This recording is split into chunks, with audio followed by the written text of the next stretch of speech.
Hello and welcome to Strategies for Living with author and international speaker Doug Sparks. In this podcast series, Doug discusses postmodernism and how it is impacting culture and society. And now, here's Doug. Isn't that cute? Hey, Johnny, what are you rebelling against? What do you got? Now that clip that you just listened to, that is postmodernism. So we can skip on to something else. No, that is so classic. Hey, Johnny, what are you rebelling against? What do you got? Well, postmodernism should really, if the correct name for it should be anti-modernism, because the whole philosophy of postmodernism is anti anything that came out of the modern era.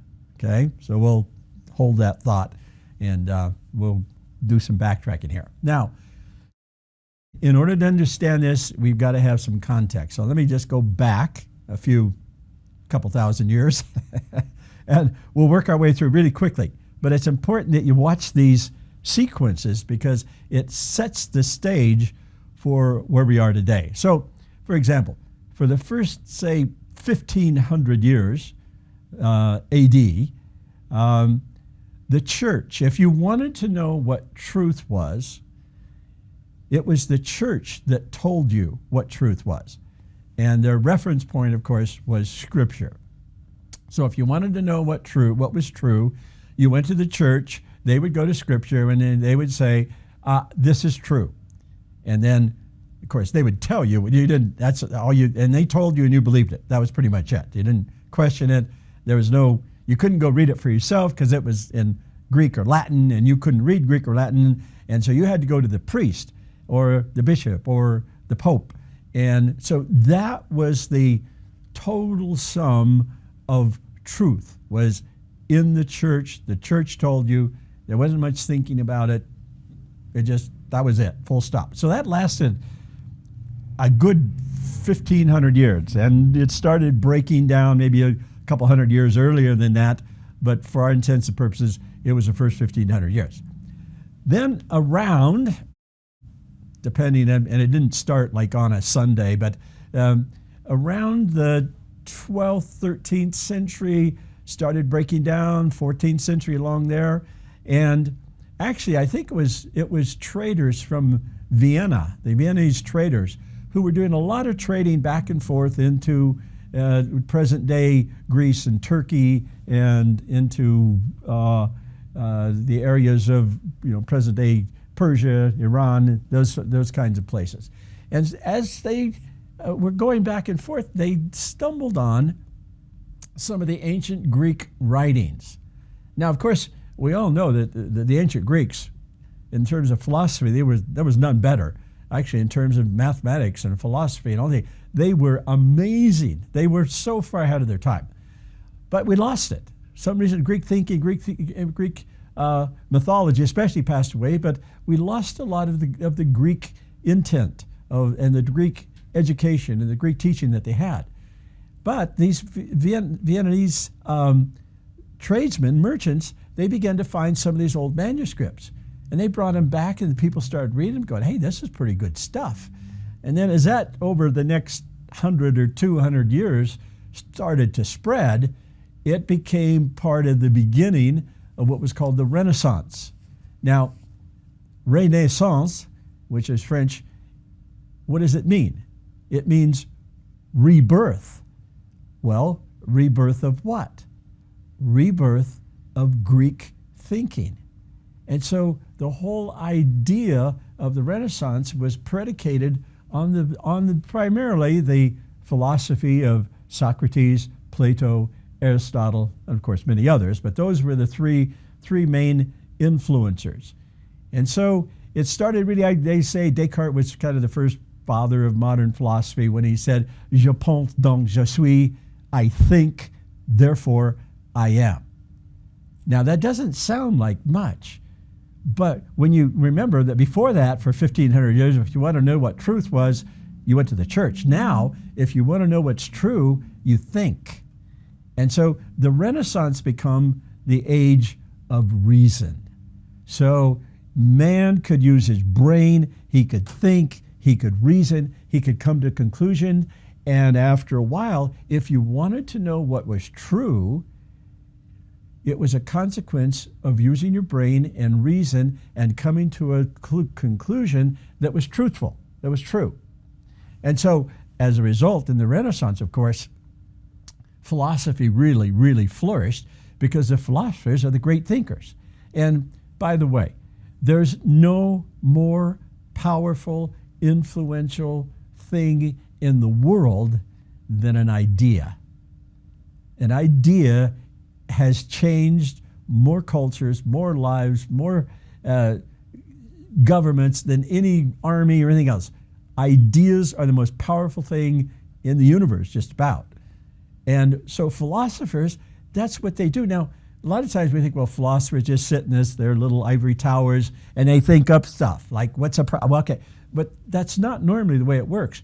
Usually philosophers are addressing an issue that is in their culture at that particular time. So it's kind of occasional philosophy. In other words, they have an occasion that they're facing in their culture, and now as a philosopher, they're thinking about it and trying to figure out what would be a reasonable solution or what would be a way to address this issue in our culture.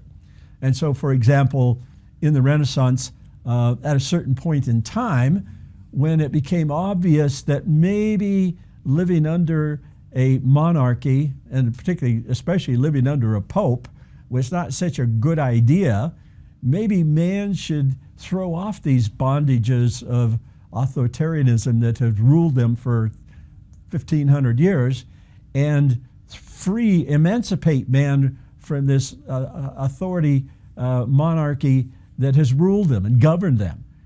And so the question becomes, well, if you throw off a monarchy and you throw off all rulership over you, how are you going to govern man?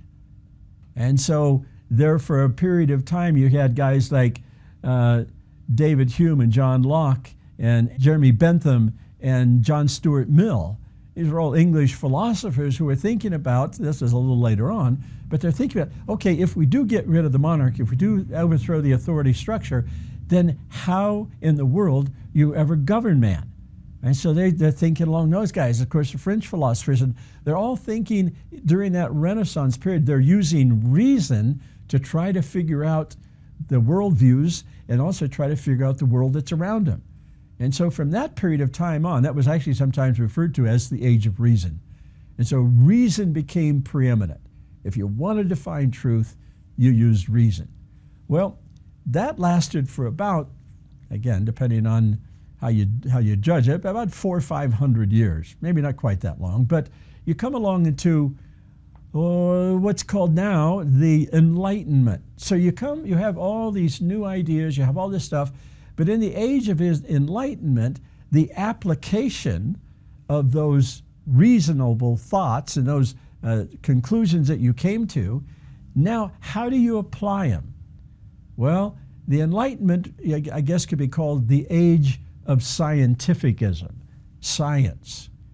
And so from about, nobody knows. As far as I can tell, the historians haven't really decided clearly when the Renaissance stopped, when the Enlightenment started, somewhere around the mid-1600, let's say. We'll pick a time, 1650 roughly.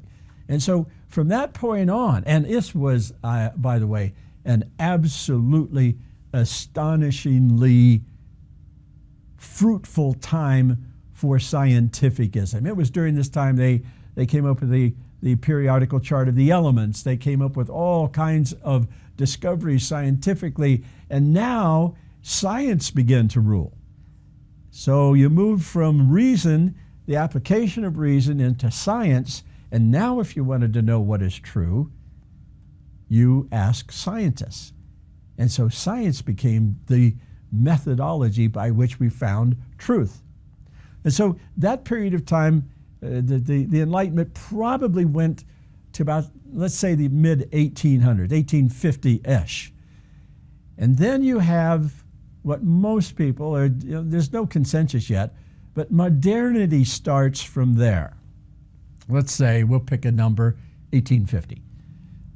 From 1850 to 1900 it was like the culmination of the last 1800 years of thinking, of reason, of science, because between 1850 and 1900, man solved the primary questions of philosophy that were never, ever been able to be solved up until that point. And the primary questions, of course, of philosophy are, who are we, where did we come from, and where are you going?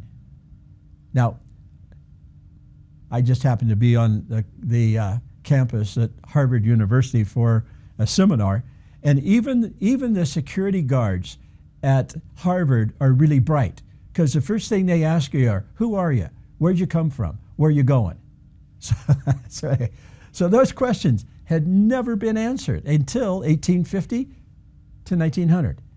And how'd that come about? Well, there was Charles Darwin, who answered the question of where'd we come from, his evolutionary theory.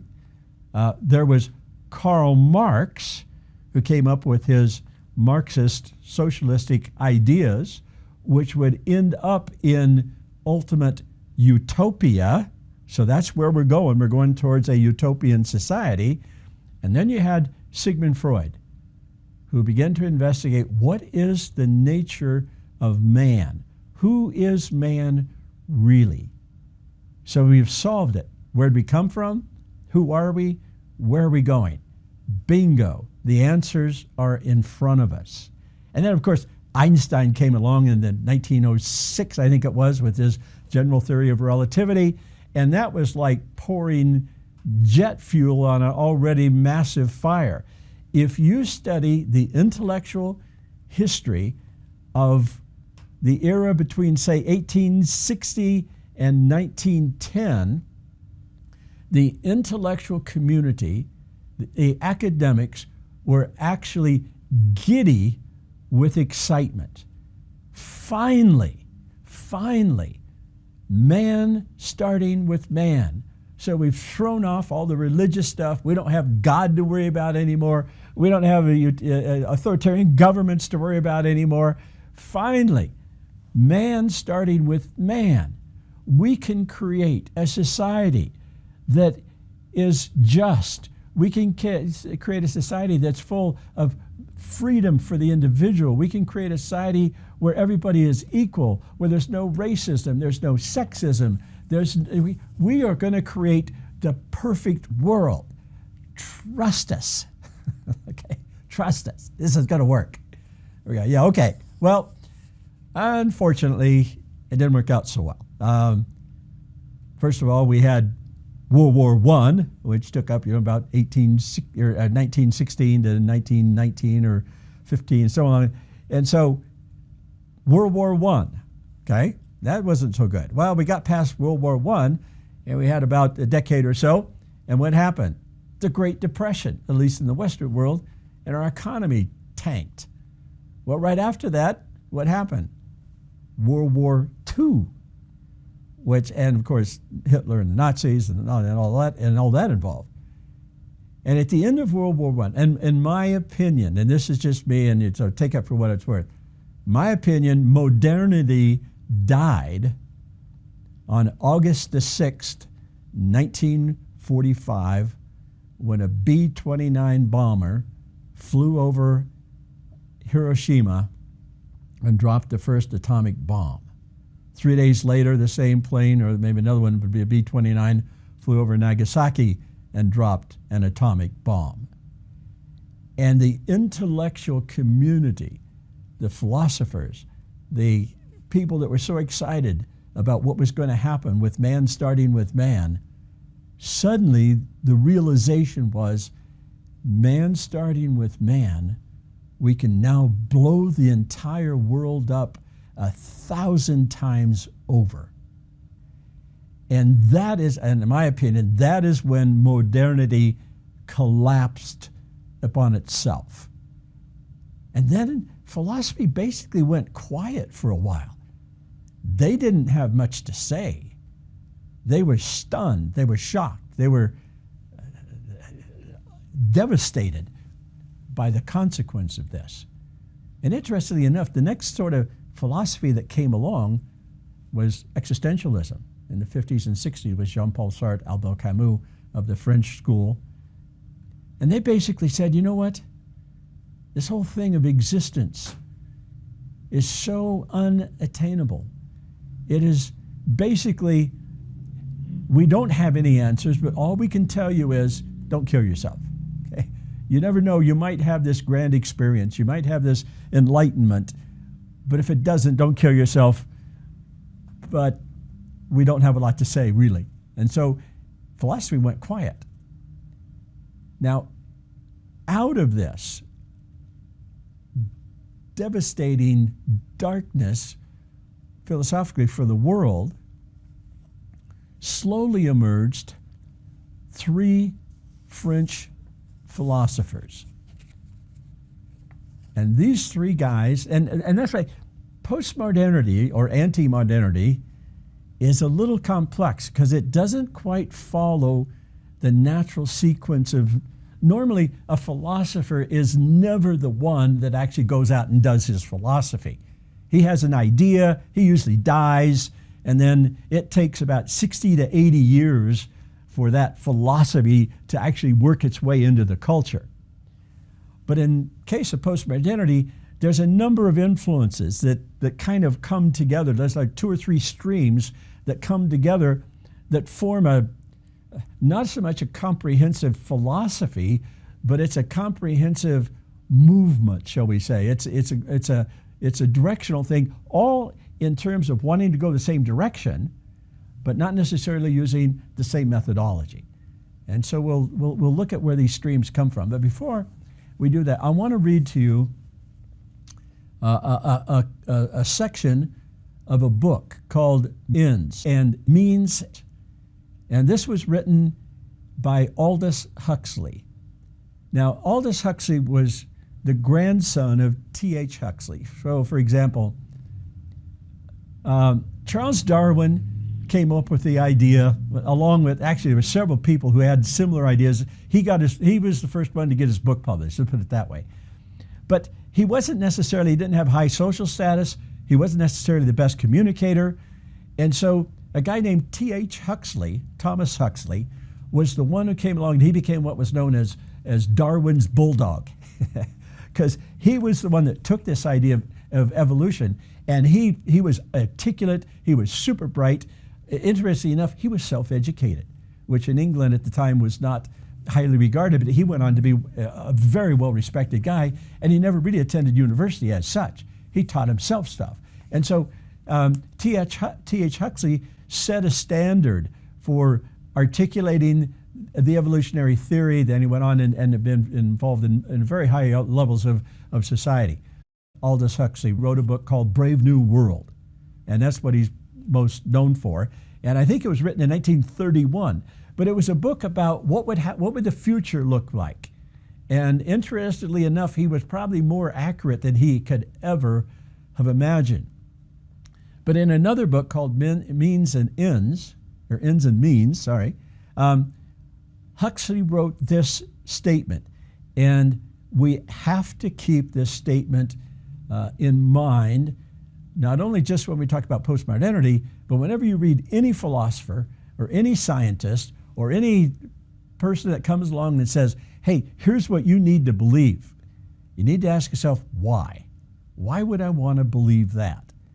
And so Huxley, in this one statement, I think this has got to be the truest statement that's ever been written in the last 200 years, because it's a man explaining why he comes up with his philosophy. So, quote, this is Aldous Huxley writing, quote, I had motives for not wanting the world to have meaning, consequently assumed that it had none, and was able, without any difficulty, to find satisfying reasons for this assumption. For myself, as no doubt for most of my contemporaries, the philosophy of meaninglessness was essentially an instrument of liberation.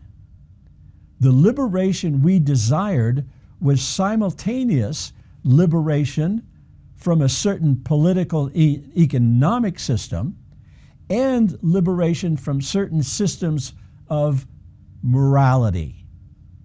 We objected to the morality because it interfered with our sexual freedom. Now, that encapsulates, you've got to keep that paragraph in mind.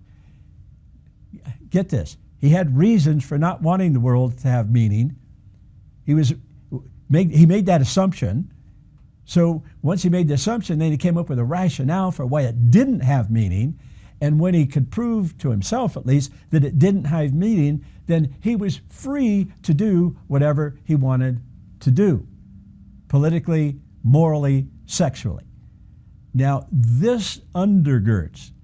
So any scientist that says to you, I'm going into the lab, I leave all my biases aside, and I'm going in there and I'm totally neutral, not true. He's as biased as everybody else. You don't leave your biases. Any philosopher who says, I'm only concerned about pure philosophy, pure ideas, never. They're always motivated by something. And so here's the trick. Once you make an assumption, we're going to talk about this at the end when we finish up with postmodernism. We're going to use a Socratic dialogue methodology to critique postmodernism. And of course, Socrates, we'll go into more detail, but Socrates' whole idea was simply this. You challenge everybody's assumptions, and then you ask the tough questions. And I encourage you to do that. Whenever you hear something new, don't just accept it. What are the assumptions that are being made? Are they true? Now, in order for, let's put it this way, your conclusions can only be as accurate as your assumptions are accurate. Okay? So if your assumptions are wrong or mostly wrong, your conclusions are going to be wrong or mostly wrong. So this is critical, because as we go into the postmodern philosophers, we'll find out that this is exactly what happened. They made assumptions, some of them outlandish assumptions, but nobody questioned them. And so we're going to question them. And then as we look at this, we're going to find that most of their assumptions don't hold up. And then the consequence of that is their conclusions are suspect. And so whenever you have man starting with man, be careful. They will promise you everything. They will promise you that man's going to be more free, more liberated, more justice, less discrimination, on and on and on. But at the end of the day, we see that the consequences, and oh, by the way, on very conservative estimates, really conservative estimates, more than 100 million people were killed and destroyed trying to impose just one thing, Marxist theology, Marxist philosophy. The philosophy of Marxism, and I'm sure you may or may not have any idea what was going to happen, but through Marxist philosophy, under Stalin's rule, and back in the early 80s, I think I was back in the States for something, and I accidentally stumbled on a book called The Gulag Archipelago by a guy named Alexander Solzhenitsyn. Well, Solzhenitsyn was primarily a mathematician, but he served in World War II, and he was an artillery officer, and he made the mistake. He wrote home, and in a letter, he criticized Stalin. And when the people who were responsible for screening when they found that, they brought him back.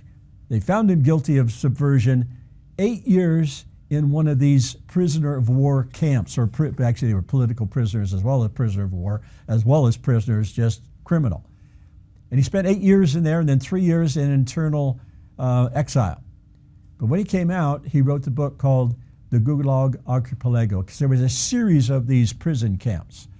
And the Gulag was what these prison camps were called. But he critiqued Stalinism, and he was a brilliant historian. He was a real academic, a brilliant historian.